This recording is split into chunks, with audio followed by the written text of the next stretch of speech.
Walaloo hafuuraa maqaa abbaa kan ilmaa kan hafuura qulqulluu sadan waaqa tokko ameen. Maqaa abbaa kan ilmaa kan hafuura qulqulluu sadan waaqa tokko ameen.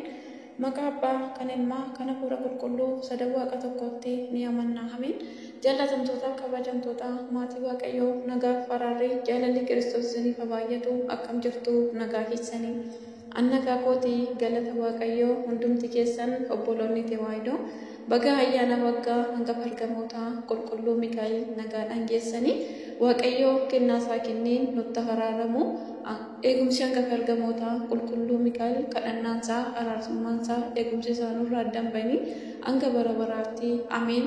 Mata duree walaloo kootii Mikaa'el naaf kottuu mata duree jedhudha. Mikaa'el naaf kottuu cufi afaan leencaa galataam na dhaabii ansiifanii lilchaa. Naaf boolla qotullee diinni koo na jibbee ergamichi dhufee harka koo na qabee. Mikaa'el warri jedhan suni faaruuf dhaabbatanii hin argineem duunii. Daawitiin ajjeesuuf Gooliyaad bookkisee Mikaa'eltu dhufee Gooliyaad qaanessee. Aarsaa qulqullootaa isatu hulbaasaa namaaf ni kadhataa addadhaa kennaansaa. Maqaan koo dinqiidha jedheen Mikaa'el gaarummaan geggeesse saba Israa'elii. Afoomiyaayyoon qaanoftee maqaa kee qawwaamte diinni ishee mo'anne siilii kee qabattee atolmaan kee baay'eedha jecha kootiin alaa. Inni nuuf kadhata gooftaa tajaajilaa. Phexros hidhaa hiikee geggeesse nagaanii xalayaa sadu'aa jijjiire gaayyaanii.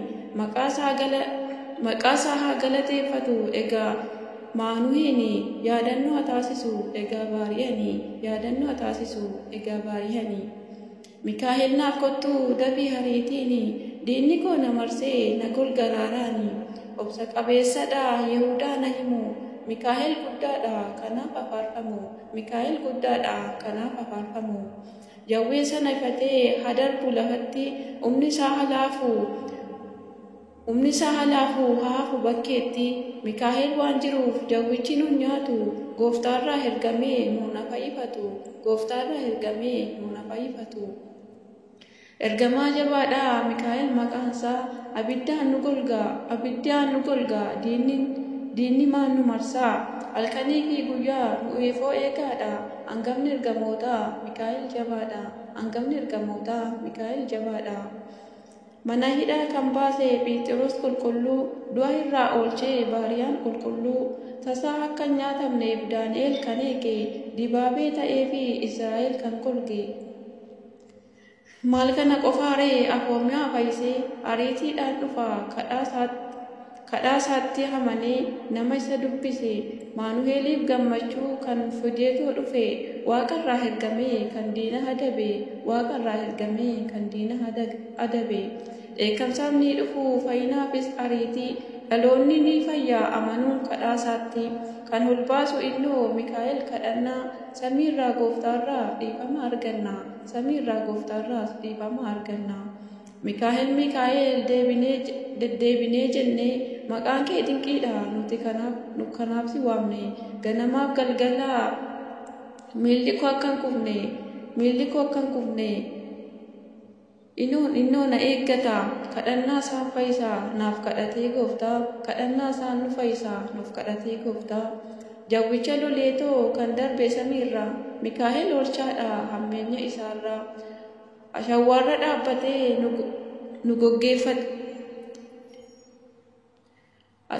dhaabbatee nu geggeeffachuufi Mikaa'eltu dhufe nuun